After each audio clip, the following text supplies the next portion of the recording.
Il s'agit d'un reliquaire d'Ibis, donc normalement un réceptacle qui contient une momie d'Ibis et qui était ensuite offert à une divinité. La collection à laquelle appartient cet objet est en cours d'étude et un étudiant s'est penché tout particulièrement sur cette pièce et il s'avère que certaines fêlures, certaines cassures au niveau du dos laissent présumer qu'il s'agit en fait de deux coques de bois qui auraient été assemblées ensemble. Et s'il y a deux coques de bois assemblées, ça veut dire que peut-être il y a une momie à l'intérieur.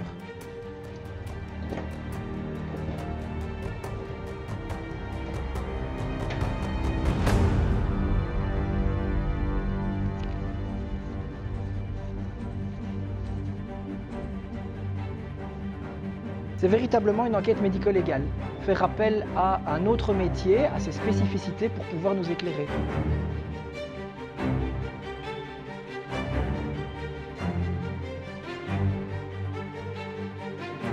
Ça sent le camphre, les résidus de momification qui ont été utilisés à l'époque.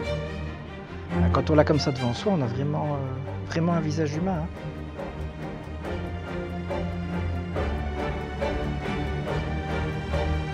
La tête est excessivement lourde et donc l'imagerie médicale permettra de voir qu'est-ce qu'il y a à l'intérieur.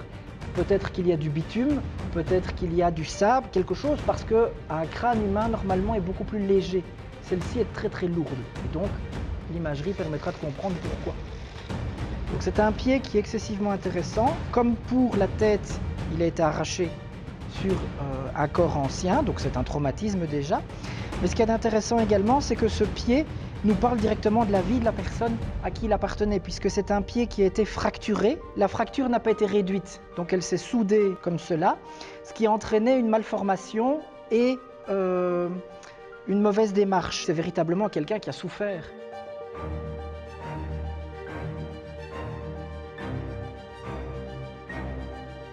Certains animaux étaient perçus comme étant un réceptacle de l'entité divine et donc il était d'usage dans certaines cérémonies d'offrir à la divinité un animal momifié. Ensuite, ça dépendait de l'argent qu'on pouvait mettre dedans et donc la momie peut soit contenir l'animal, soit une partie de l'animal, soit toute autre chose. Ça dépend un petit peu de la somme que l'on met.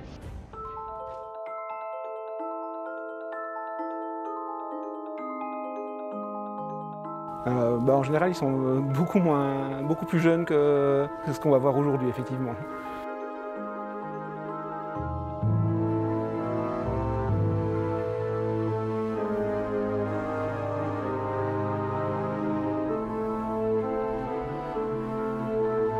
On voit des zones un peu plus blanches ici. Je ne sais pas exactement à quoi ça correspond, mais en tout cas, on n'a pas l'impression de voir en tout cas un squelette a priori.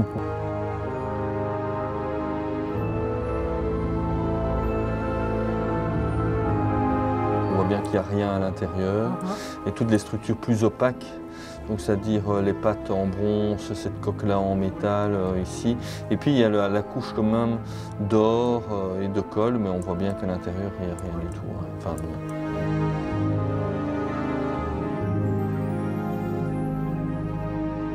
Qu'est-ce que ça dit?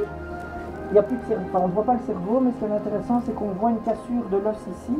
Donc ça veut dire que pour enlever le cerveau, les Égyptiens sont passés par cette narine-là. Le niveau de l'œil n'est absolument pas abîmé, donc ça veut dire que c'est une momification de qualité. Parce qu'on a des momies où en fait les Égyptiens ont été de façon un peu brutale et ont vraiment cassé des os, tandis que là c'est vraiment excessivement net. Donc c'est apparemment une très belle momification.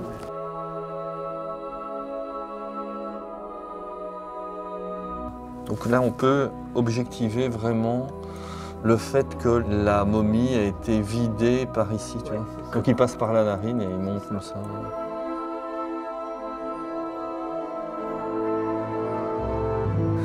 Ils ont vidé complètement le cerveau, probablement liquéfiant. Il ne reste plus qu'une petite zone ici qui paraît plus dense. C'est impressionnant en tout cas.